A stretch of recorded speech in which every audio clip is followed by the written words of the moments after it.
खबरों से दूर रहें। ऑथर का मानना है कि भले ही इंसान अपनी डेली लाइफ में कुछ भी करता हो, लेकिन डिजास्टर और डिफिकल्ट टाइम में उसका बेस्ट साइड देखने को मिलता है। ऑथर कहते हैं आपको खबरों से बचना चाहिए।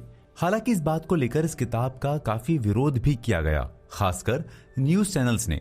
ऑथर का मानना है कि खबरें आपको मिसलीड करती हैं। खबरें भी आजकल डरावनी बनाई जाती हैं। उनका मकसद आपको डराने का होता है। अगर आप लगातार खबरों को देखते रहते हैं तो आपकी लाइफ में एक वक्त ऐसा आ जाएगा जब आप हर चीज पर शक करने लगेंगे और डरने लगेंगे। मीडिया हमारे दिमाग में जो भरता है वो हमेशा उन घटनाओं का ठीक ऑपोजिट होता है जो मुश्किल घड़ियों में घटित होती हैं। कटरीना हैरिकेन के बाद हालात का सबसे अच्छा और क्रेडिबल फैक्ट जिस किताब में पेश किया गया है, उस किताब का नाम है a paradise built in hell, जिसे 2009 में पब्लिश किया गया था। इसकी ऑथर रेबेका सोलनिट बताती हैं कि उनका अपना ओपिनियन है कि पब्लिक में सबसे ज्यादा पैनिक और डर वे पावरफुल लोग भरते हैं जो पूरी ह्यूमन रेस को अपनी नजर से देखते हैं। उनका भी कहना सही है। आप अपने आसपास ही देख लीजिए, बाढ़ में फंसे लोगों को वे लोग भी मदद करते हैं जो उन्हें कभी जानते नहीं, जो कभी उनसे मिले नहीं, लेकिन फिर भी हम यही सोचते हैं कि इंसान लालची और सेल्फिश होता है। उसका यही सबसे बड़ा कारण है कि हम उन लोगों की बातों पर विश्वास करते हैं जिनका इस सोसाइटी में दबदबा है। ऑथर यहाँ एक इंसिडेंट का जिक्र करते हैं जिसमें वो बताना चाहते हैं कि कैसे हम कुछ लोगों की फैलाई गई बातों पर आसानी से विश्वास करते हैं। 1999 की समर में बेल्जियम के एक स्कूल में 9 बच्चे किसी मिस्टीरियस डिजीज की चपेट में आ गए। सबसे हैरान करने वाली बात यह थी कि जब वो मॉर्निंग में स्कूल आए थे तो अच्छे खासे थे। लंच के बाद उनकी तबीयत बिगड़ने लगी। हेडेक, वॉमिटिंग और धड़कन तेज होने की शिकायत देखी गई। बीमारी की वजह नहीं समझ में आ रही थी कि अचानक 9 लड़कों को एक ही तरह की बीमारी कैसे हो गई। तब किसी टीचर ने बताया कि उन लड़कों ने लंच के साथ कोका कोला पिया था। मीडिया को जब इस बात की खबर लगी तो उन्होंने सारा ठीकरा कोका कोला की बोतल पर फोड़ दिया। उन्होंने बताना शुरू किया कि कोक पीने से बच्चे बीमार हुए। उस खबर का इम्पैक्ट लोगों के ऊपर इस कदर हुआ कि कोका कोला कंपनी को बेल्जियम में अपने स्टोर से लाखों बॉटल्स को फटाफट हटवाना पड़ा। वो खबर इतनी तेजी से फैलती चली गई कि बेल्जियम के बाद वो फ्रांस तक पहुंच गई। कुछ दिनों में कोका कोला कंपनी के प्रोडक्ट वहां पर भी बिकने बंद हो गए। लोगों में उनके प्रोडक्ट को लेकर डर और गुस्सा बैठ गया। उन्हें लगने लगा कि ये सब बच्चों के लिए डेंजरस है। कोका कोला कंपनी का कहना था कि कंपनी के 107 साल की हिस्ट्री में उसके लिए ये सबसे बड़ा लॉस था। उसे बेल्जियम और फ्रांस के कई वेयरहाउस में रखे अपने माल को डिस्ट्रॉय करना पड़ा।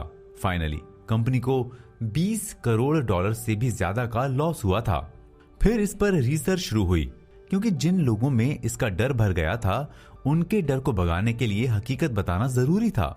कुछ दिनों बाद टॉक्सिकोलॉजिस्ट यानी विष वैज्ञानिकों ने एक रिपोर्ट रिलीज की जिसमें बताया गया कि कोका कोला की बोतल में ऐसी कोई डिसइंफेक्टेंट ड्रग नहीं पाई गई, ना ही कोई रोगजनक यानी टॉक्सिक मेटल मिले।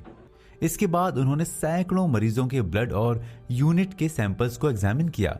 उसमें भी ऐसा कुछ नहीं पाया गया जिससे उनकी बीमारी की वजह कोक हो।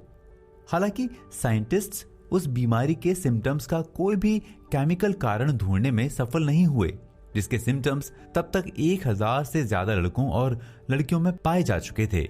ये तो तय हो गया था कि ये कोई बीमारी है जो बच्चों में फैल रही है, लेकिन इस बीमारी का कारण कोक नहीं था। ऑथर का मानना है कि कुछ चीजें सच होती हैं चाहे हम उस पर बिलीव करें या ना करें। जैसे पानी 100 डिग्री सेल्सियस पर बॉयल होने लगता है, स्मोकिंग खतरनाक है, प्रेसिडेंट कैनेडी का असैसिनेशन किया गया था। ये सारी खबरें सच हैं, लेकिन कुछ खबरों को मनगढ़ंत तरीके से बनाया और फैलाया जाता है। वहीं कुछ चीजों में सच की पॉसिबिलिटीज छुपी होती हैं जिसकी वजह से हम उन पर विश्वास करने लगते हैं। हम उन बातों पर इतना विश्वास करने लगते हैं कि उसे सच मानने लगते हैं। जैसे किसी अच्छे खासे चलते हुए बैंक के बारे में ये खबर फैला दी जाए कि वो बैंकरप्ट हो गया है। फिर देखिए उस खबर का असर। उसका लोगों पर इतना असर पड़ेगा कि कई लोग उस बैंक से अपना अकाउंट बंद करने लगेंगे, पैसे निकालने लगेंगे। हालात यहां तक हो जाएंगे कि एक दिन वो बैंक सच में बैंकरप्ट हो जाएगा। अगर देखा जाए तो ये एक कंफ्यूजिंग और फॉल्स न्यूज थी, लेकिन इसका असर लोगों पर इस कदर हुआ कि एक अच्छे खासे चलते हुए बैंक पर ताला पड़ गया। ठीक इसी तरह से जो लोग पावर में हैं या मीडिया में हैं, वे किसी भी गलत चीज को सच में तब्दील कर सकते हैं। उनको सुनने और मानने वाले लोग उस पर विश्वास करने लगते हैं।